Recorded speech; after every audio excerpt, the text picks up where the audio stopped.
Hello, friends. Welcome. This is a kind of rundown of Plato's text, The Statesmen. The reason I thought I would do a rundown of this text is because it's mentioned in Peter Sloterdijk's essay, Rules for the Human Zoo, and I did a video on that essay, so I'll put that in the description. Which is an essay about biotechnologies and the dangers of them, and I think the kind of inevitability of them and the need to regulate their use and so on and so forth. And in that text, Sloterdijk refers to many different, mainly Heidegger, Nietzsche, and Plato, but the references to Plato were through the Statesmen.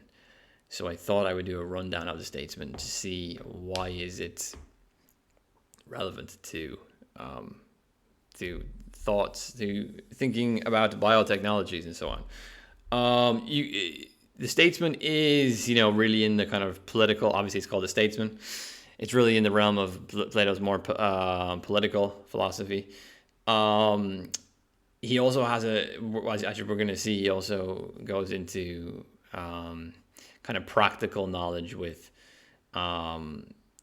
things like all the kind of practical knowledge that we have in a society, from growing food to military defense to blacksmithing to making clothes to building houses, and so on and so forth, to doctors and physicians to whatever. So there's a quite of an in-depth discussion into those practical knowledges as well. And there's also a question, which is the more controversial aspect to it, of breeding, and how this kind of practical knowledge is related to the kind of civilizational task of breeding, is obviously very relevant to biotechnologies. So immediately you can see why Sloterdijk was interested in this essay in reference to biotechnologies. Also, try keep in mind throughout this really what also is kind of implicit in this text is the civilizing principle. So we're going to kind of see how, by the end of it, how the task of a civilization is also to civilize people, and how that is relatable towards which is important to have just political authority, which kind of oversees all of these other practical practical arts and sciences and so on. So what is justice as it pertains to managing the flock? This is the kind of main question as well, because there's also, rules from the human zoo. There's this sort of zoological theme in this as well, in that humans are often compared to herd, like herd animals. There's sort of and it's almost kind of like an early biological attempt to identify. It's not biological in the modern sense, but an attempt to identify humans as being distinct from land animals, or distinct from sea animals, and animals which live in groups and herds are different from animals that live in kind of isolation and so on. And so we basically discover, in the text that humans are land animals that live in herds and walk on 2 feet. So you see, there's a zoological and a kind of a shepherding kind of theme to this as well, in the sense that the statesman is kind of seen as the shepherd of the herd. This isn't meant to be insulting, like we today say, like sheeple and herd animals. This isn't meant to be insulting. This is just the way they describe it, right? So we'll keep going. So this task of the kind of civilizing principle, of having the right knowledge to go about civilizing people, and always remember that when we're talking about a civilizing principle, that there's a zoological theme, because we're trying to make humans less like animals and more like humans. So this is described in this text. Also, I'm referencing from, I think it's Benjamin Howitt. That's his, or is it Jowett or Howitt? I can't remember. That's the reference that I'm using for this, right? So just in case there's any translation problems. But so the royal science is educating characters based off the proper mixture and fusion of natures which will be in accordance with justice. Justice here being in accordance with political leadership. So the royal science is basically the science of civilizing, the science of human cultivation. When we say things in the modern era like human cultivation, we automatically think of like human production. This is different. This is just like education, building moral character, forms of building character, education, what sort of role they should have in society, what role would best suit their nature. Because in Plato, remember that he goes through this in the Republic as well, that we don't kind of have this horizontal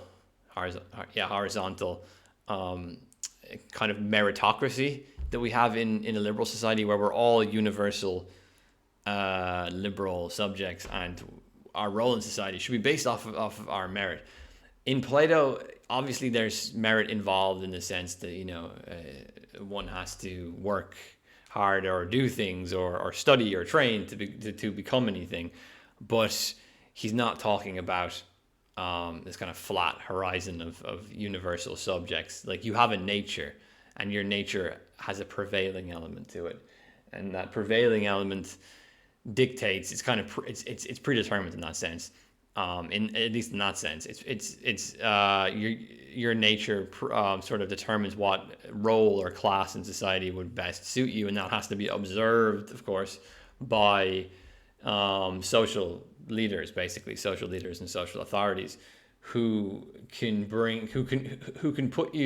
give you the right role and put you in the right place in society, which is gonna let your nature reach its best potential, in harmony, of course, with the whole as well, with the whole society. So the royal science is kind of the overseeing of this task. So this is one of the really interesting things about this text is the the cosmology and mythology. Oh yeah, another thing I forgot to mention was that the people in the text are the stranger, and a kind of someone called young Socrates. So it's not Socrates. It's unless it's supposed to be Socrates when he's really young. I'm not sure. I took it that it was just a different guy who was also called Socrates. But anyway, young Socrates is just there to say, oh, really, that's interesting. Blah blah. He plays the secondary role in the dialogue. The primary role is the stranger, and the stranger is basically describing this royal science, and he has a kind of cosmological and mythological backstory here, which is interrelated to Prometheus and Greek mythology in general, which is extremely important, I think. So he basically describes a split in historical time from the age of Kronos to the age of Zeus. And for those who are not familiar with Greek mythology, the age of the Titans was run by Kronos, and then the Olympians rebelled and overthrew the Titans, and Zeus became the new leader. So the Olympians are the gods, really the gods of humans, and the Titans are sort of like almost like the prehistorical gods. They're sort of like the gods that were worshipped prior to Greek civilization proper. Zeus really is the god of Greek civilization. So there's a cosmological change which happened from the age of Kronos to the age of Zeus. And this is described, okay, so I'll read it out. He says, what is the cause of this change? And he says, all of the changes of the heavenly motions, we may consider this to be the greatest and most complete. I should imagine so. And it may be supposed to result in the greatest changes to human beings who are the inhabitants of the world at the time. There's also a description of this change being quite cataclysmic. So a lot of animals died apparently in this time. And this is very similar to the myth of Atlantis, where Plato describes, whoever's speaking in that dialogue, I can't remember. It's basically Plato, yeah. So Plato describes this massive cosmological change where big cataclysmic events interrupt kind of civilizational cycles, we could put it. And these civilizational cycles, when they're at their end and when there's this catastrophe, there's the threat of a loss of knowledge. So the civilization kind of builds up, it gains a certain amount of knowledge. But when these cataclysmic events interrupt and kind of destroy the society, the small amount of humans that are left over are often left over without their knowledge, which they accumulated through the civilization. So that's another important aspect of this. So there's a cosmological shift which marks the change of being in God's direct care to man having to kind of manage himself. This isn't an atheistic thing. It just means that I'll just read from the dialogues. In those days, God himself was their shepherd and ruled over them, just as man, who is by comparison a divine being, still rules over lower animals. Under him there were no forms of government or separate possession of women and children, for all men rose again from the earth, having no memory of the past. And although they had nothing of this sort, the earth gave them fruits in abundance, which grew on trees and shrubs unbidden, and were not planted by the hand of man. And they dwelt naked and mostly in the open air, for the temperature of their seasons was mild, and they had no beds, but lay in soft couches of grass, which grew plentifully out of the earth. So this is the age of Kronos he's describing. The age of Kronos was, you could say, a sort of age of pure harmony. There was no need for politics, and this is I suppose there's a kind of a Rousseauian theme here, where everything was kind of ideal and perfect and in harmony, and then something kind of cataclysmic, which you could say in Christian terms is the fall, interrupted that state of harmony, that state of oneness. So this was the age of Kronos, basically abundance of food, everything was shared, there was no major conflict, and so on. Everyone was naked, because the temperature was mild, so that you could just walk around naked. They didn't even have beds. So basically, like, they don't have civilization proper. They don't have the practical arts. They don't have like a military to defend themselves. There's no need to defend themselves. They don't have like farming and organized. They don't have like labor and like roles of different labor and so on, because there's just abundance of food everywhere. So they just walk around eating it all day. So everything is sort of like pre-civilized, but in like an idealistic sense, not in the Hobbesian sense where everything is terrible. And then we're going to see the shift into the age of Zeus. So I'll keep reading. Deprived of the care of God. So what we're going to describe here is basically like that time of Kronos, which was kind of perfect and in perfect harmony and in perfect abundance. God's, like, it sort of ends cataclysmically, and in the age of Kronos, God was described as like a direct carer of men, like a direct shepherd of men. Hence, this is the kind of zoological theme, and the kind of theme that the motif of herding and shepherding is coming in here more strongly. God was described as the direct carer and shepherd of men. We're just kind of like almost like animals who God kind of just manages us like we're his flock. And then, as we're going to see from this intervention, or this cataclysmic change, that changes. God's care fails. It doesn't really say why God's care failed. It just did for some reason.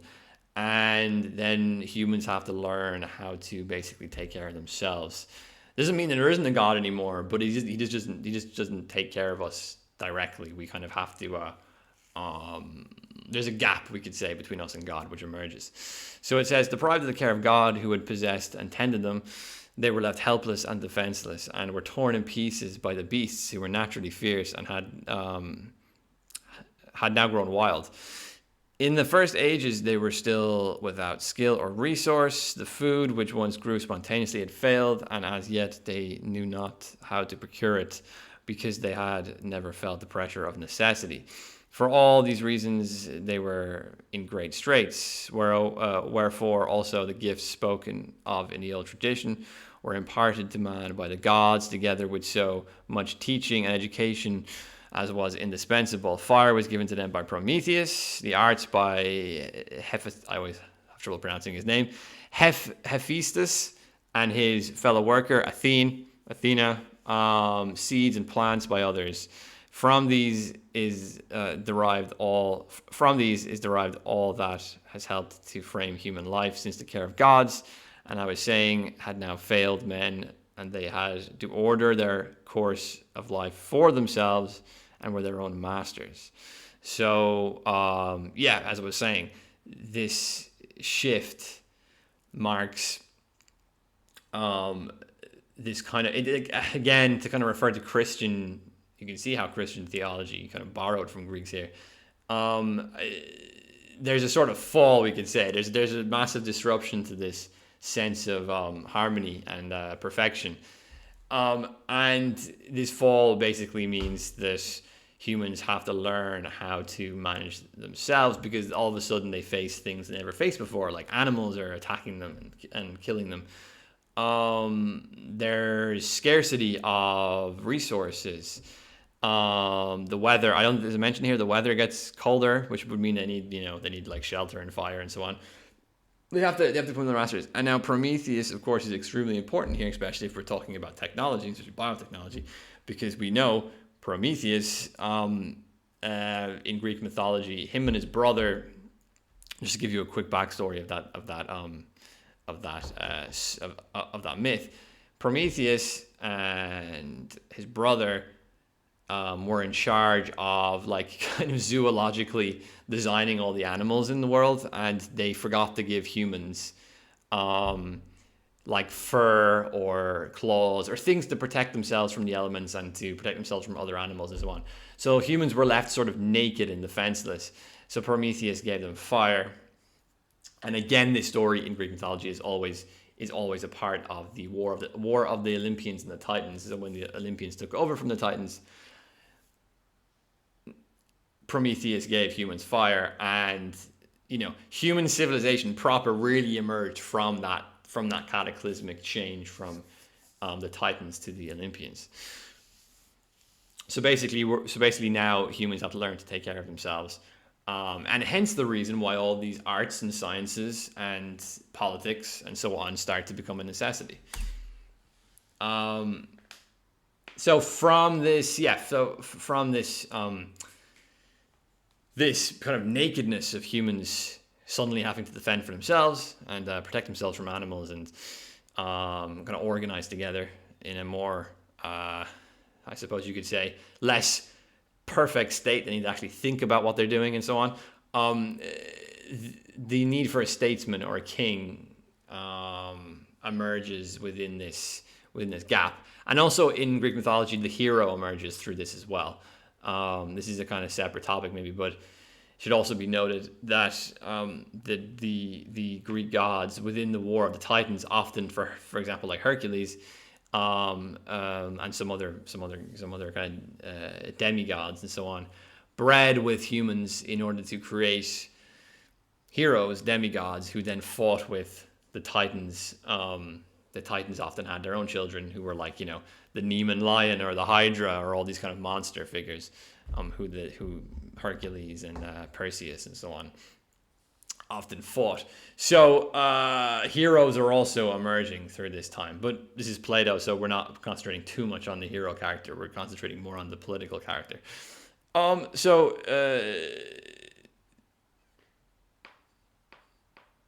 Just checking where we are.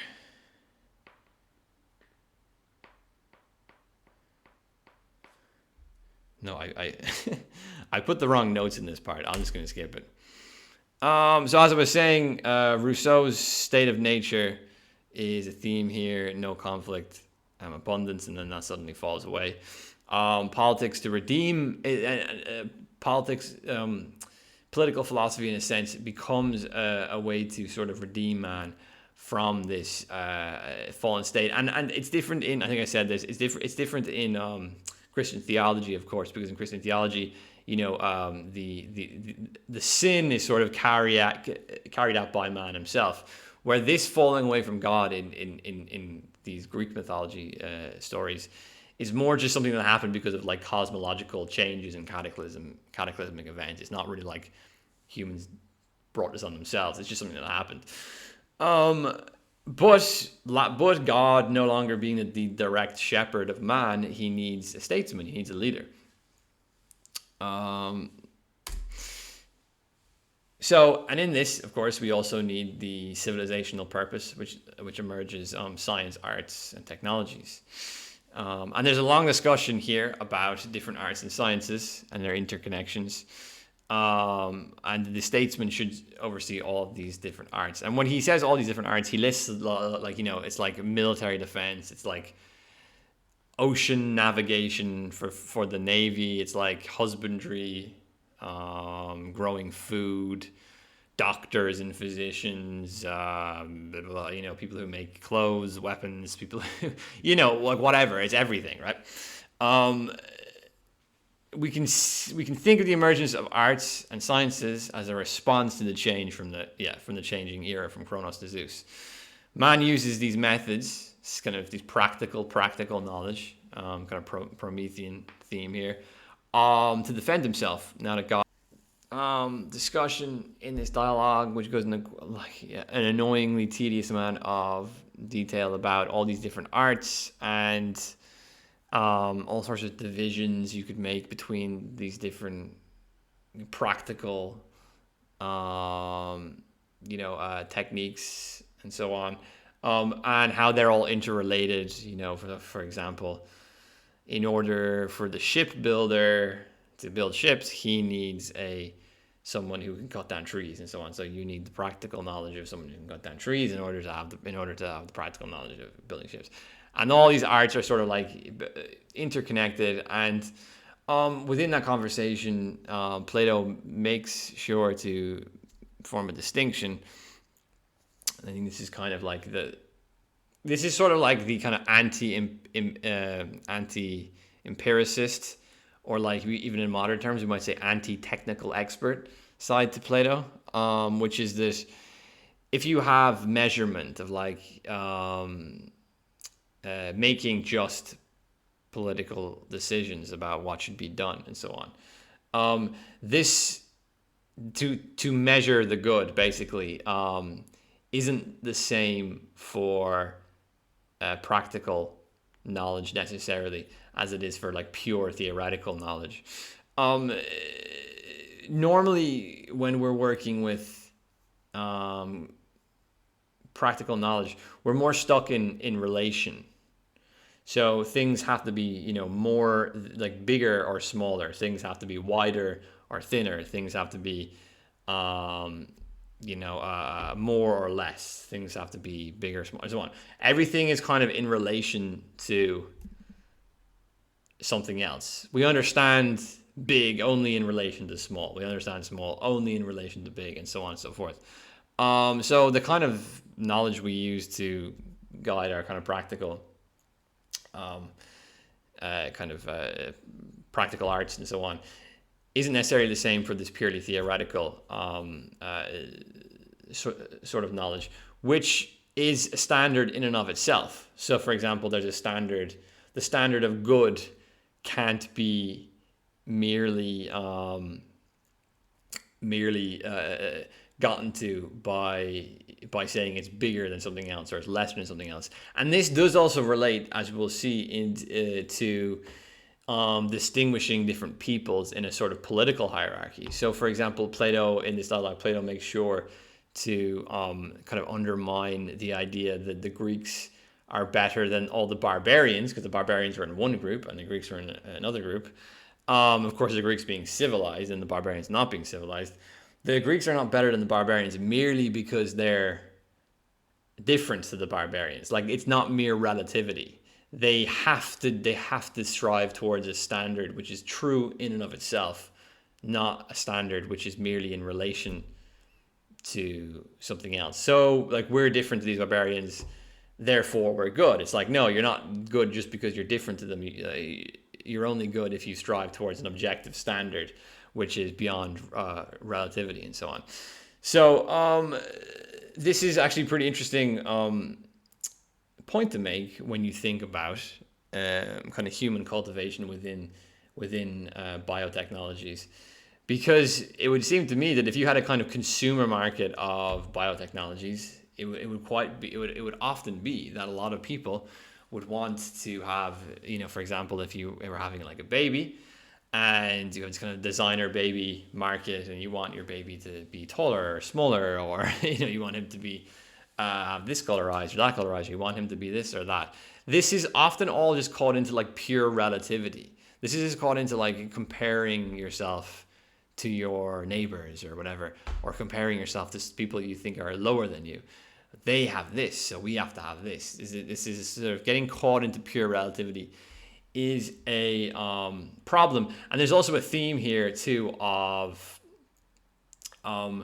creating needs. So when you have this emergence of all these arts, practical knowledge, technologies, and skills, this is something that we're very familiar with today. If you invent something to solve a problem, that might create another problem. And then you have to invent something to solve that problem, and that might create another problem. And then you have to create something to solve that problem, and then that might create another problem.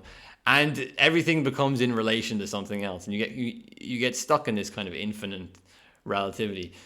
This is very easy to do with technology. This is very, very easy to do with technology. This is very easy to do. So, or even in our kind of consumer mindset, your neighbor has a new car, therefore you have to get a new car. Your friends have the new iPhone, so you have to get the new iPhone, and so on. And obviously that brings out the theme of envy as well, which is very relevant, especially with Rousseau again, to this kind of fall of perfect harmony into a state of which sort of necessitates a kind of civilizing principle and a kind of political rules, laws, and so on and so forth.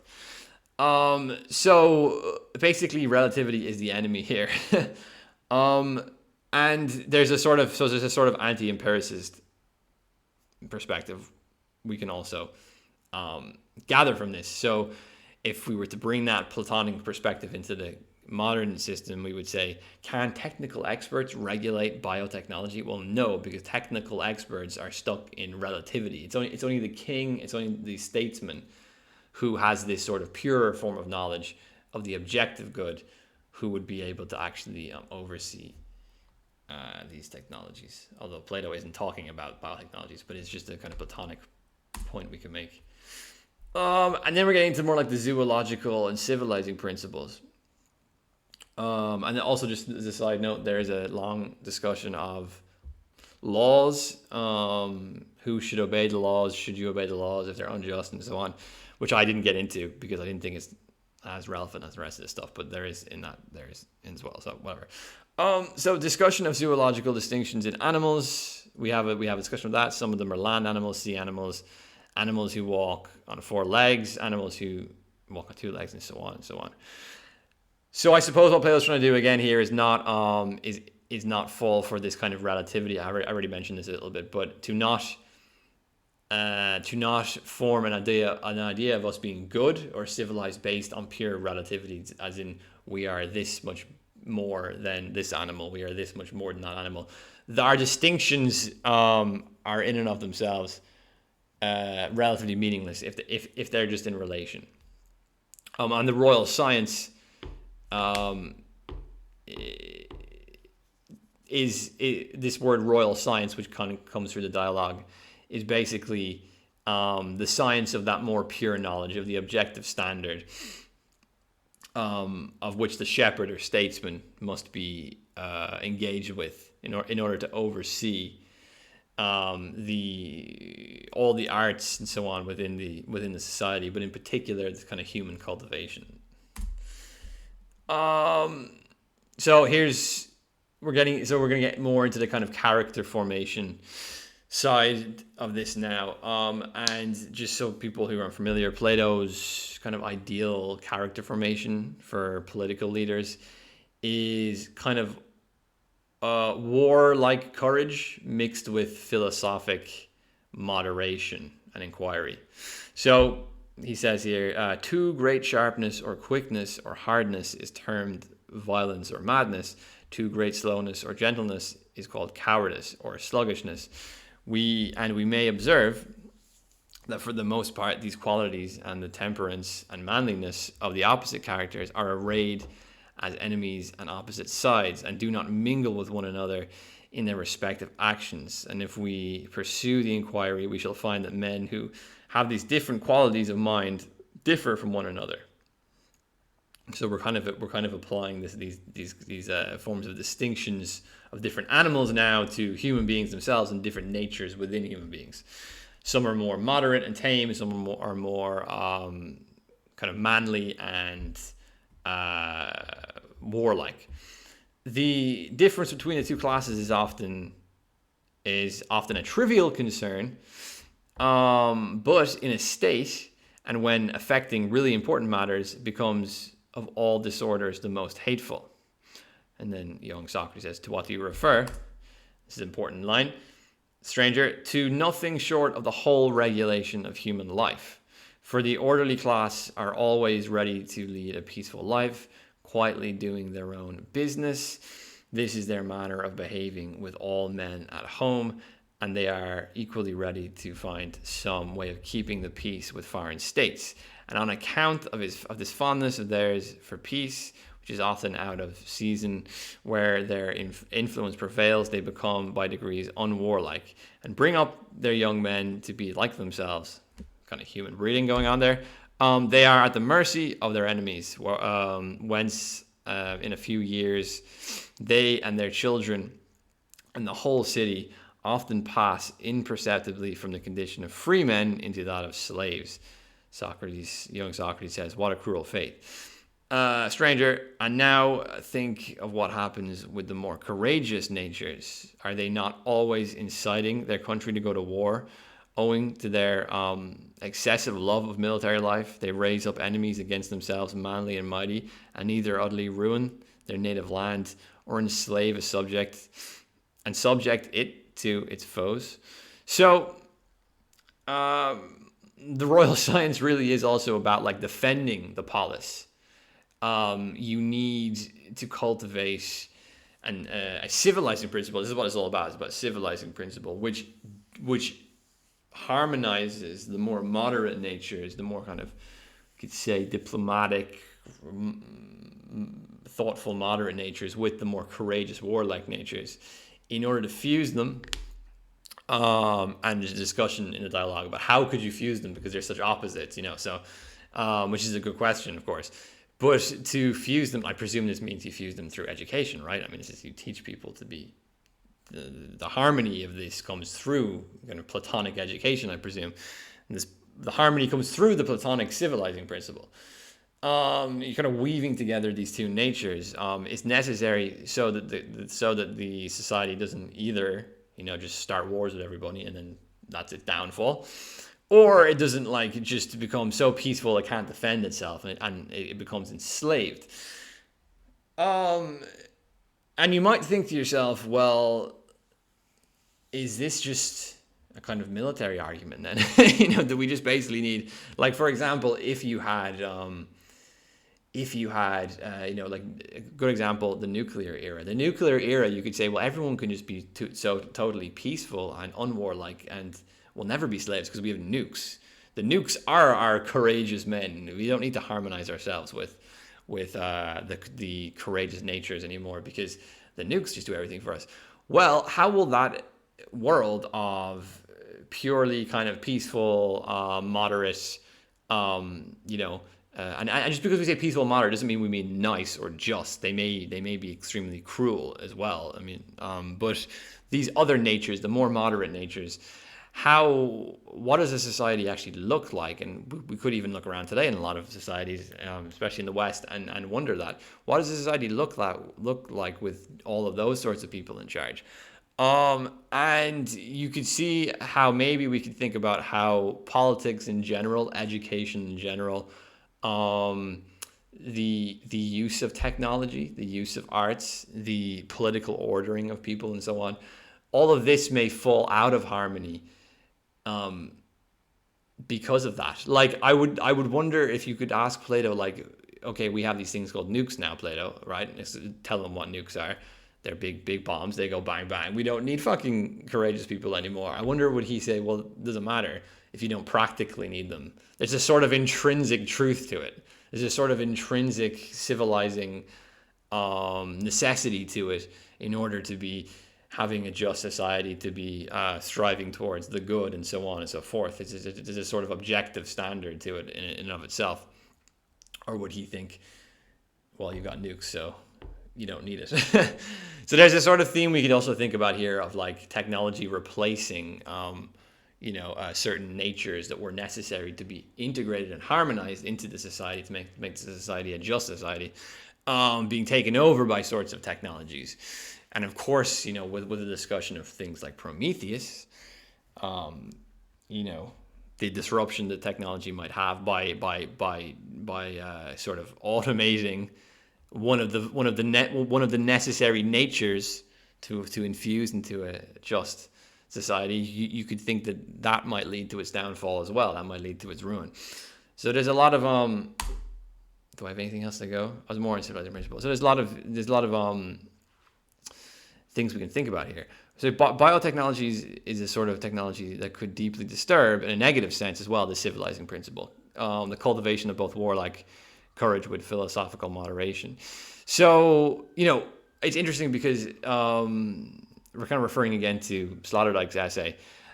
If you talk to people about like one of the threats of biotechnologies or like brain sciences or one of these technological possibilities, you'll often hear people say, couldn't they use this technology to make people more docile and easier to control? And being more docile would suggest that they're trying to make people more moderate and cooperative, that they're trying to take away that courageous and warlike nature from them. Maybe courageous and warlike is a bit of an extreme, rhetoric to use today, perhaps, but we kind of seem to have an intuitive sense of the dangers on this, and I think this is based around the civilizing principle that within a society, within a civilization, we must civilize people to have a civilization.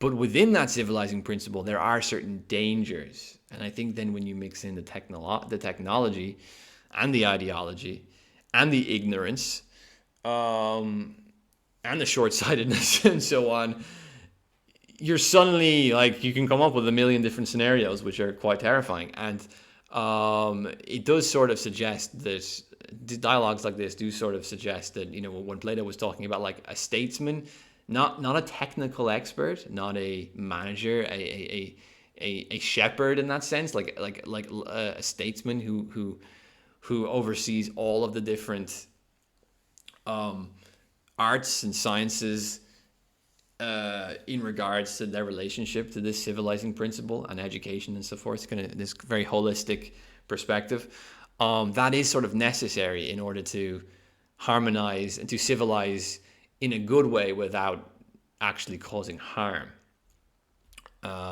So I think that's the end of it. Yeah. So that was just Plato's Statesmen. It's worth reading again today. It's a bit of a tedious read sometimes, but it's not as fun to read as the Republic, but it's still really an important text. And it's much shorter as well. It's like 100 pages. So so that's basically me. So subscribe if you haven't subscribed before, and see ya.